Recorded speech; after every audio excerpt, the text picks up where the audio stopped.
Hi, I'm Chris Wilson from Grinding Gear Games. While our first Path of Exile expansion is due in early March 2014, we will be releasing 7 bi-weekly content updates between now and then. The first one, patch 1.0.1, is coming out this week. This video examines some of the more visible changes in the update. Please note that anything shown in this video could change by the time it is on the live servers on Wednesday. We're filming it on an unfinished version of the patch. Path of Exile's race events have been very successful. One of the most popular ones was a mode called Descent, where players must create new characters and fight through a custom dungeon that doesn't feature in the main Path of Exile storyline. For Race Season 5, which starts the weekend after this patch, we wanted to introduce a sequel to Descent.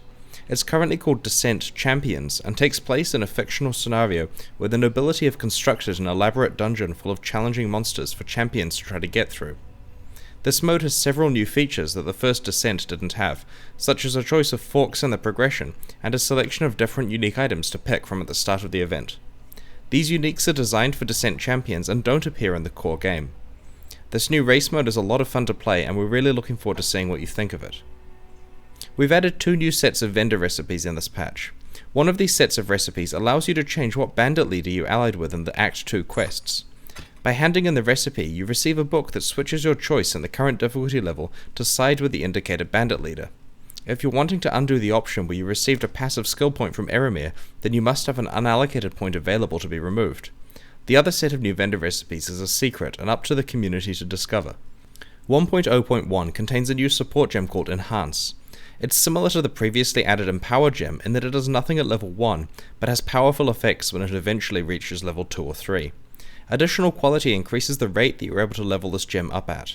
We're not revealing exactly what it does at higher levels, but the community should discover it quickly enough. In this patch, we wanted to address balance concerns we had with the Purity Aura. We feel that it provided too much utility for its cost, but that there was definitely a place for powerful resistance auras in Path of Exile.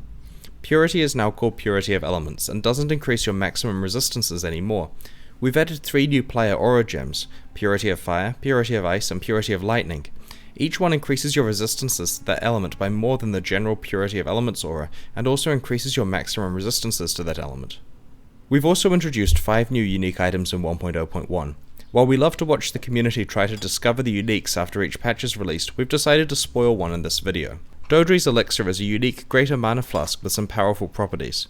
Drinking it adds 1 charge of each type to your character, but also removes 20% of your energy shield and deals chaos damage to you equal to 10% of your life.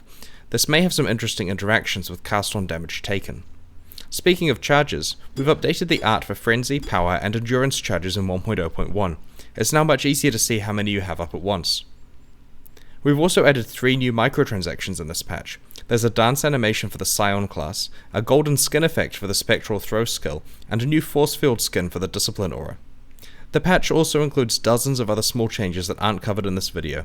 Thanks for your continued support. We hope that you enjoy patch 1.0.1 and get a chance to check out Race Season 5 and Descent Champions. See you next time.